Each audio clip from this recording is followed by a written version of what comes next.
Otep à tous, bien-aimés frères et sœurs, le Bénin est devenu l'Ukraine de l'Afrique. Et Patrice Talon est le Zelensky du Bénin. C'est fort, hein? Pourquoi j'ai dit ça? Eh bien, c'est la même chose. Les Occidentaux procèdent de la même manière pour obtenir les mêmes résultats. Surtout que le Niger s'entend avec la Russie et nous assistons donc à une guerre entre l'OTAN et la Russie. Alors, pourquoi je dis que le Bénin est l'Ukraine de l'Afrique? Ou plutôt l'Ukraine du Niger. C'est parce que Patrice Talon actuellement fait tout pour qu'il puisse pour déclencher une guerre contre le Niger, pour que la France et les États-Unis puissent passer par lui pour faire cette guerre. C'est encore ce qu'on appelle une guerre par proxy. Donc une guerre par procuration. Ce qui se passe actuellement entre le Bénin et le Niger, c'est exactement ce qui s'est passé entre la Russie et l'Ukraine. Les Occidentaux créent toutes les conditions possibles pour que la guerre puisse se déclencher. Le Bénin a commencé d'abord par fermer le pipeline, ça n'a pas marché.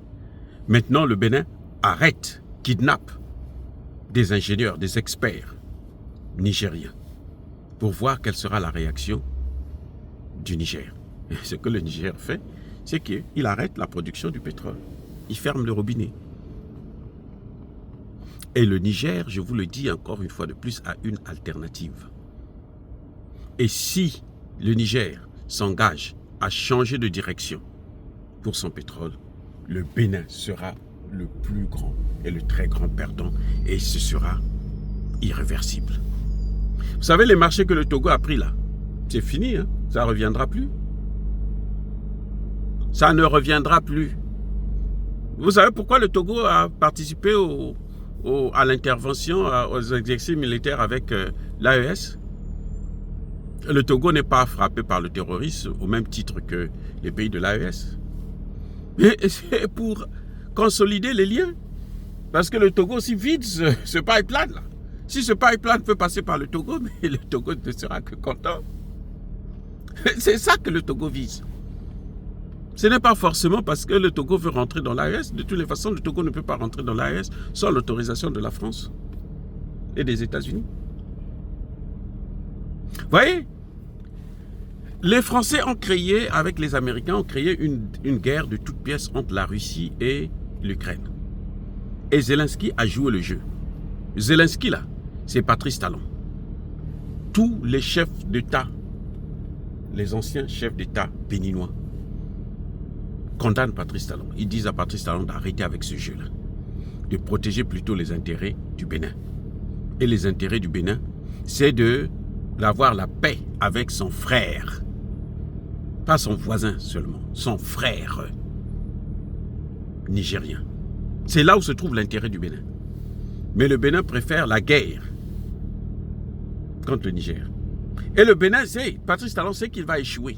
Patrice Talon sait qu'une guerre, mais le Bénin va tout perdre. Mais quand même, il veut faire ça. Donc nous avons là un Zelensky au Bénin et une Ukraine en Afrique. Et une Russie en Afrique. La Russie, c'est le Niger. Voilà exactement ce que nous avons comme situation géopolitique dans la région en Afrique. Et c'est dommage que nous ayons encore des endocollants qui sont prêts à tout pour sacrifier tout un continent pour leurs intérêts personnels. Dire cela, c'est inciter à la haine ou à la violence? Non. Yabakoul Hervé. Soyez bénis, abondamment bénis par le Dieu des Kémites et par nos ancêtres angélisés. Mais que tous ceux qui persécutent le continent africain, le pillent et le déstabilisent, qu'ils soient noirs, blancs, chinois, arabes, juifs, indiens ou qui qu'ils soient punis, maudits, foudroyés, neutralisés, écrasés, effacés par le Dieu des Kémites et par nos ancêtres angélisés. Vive l'Afrique éternelle. J'ai dit et j'assume.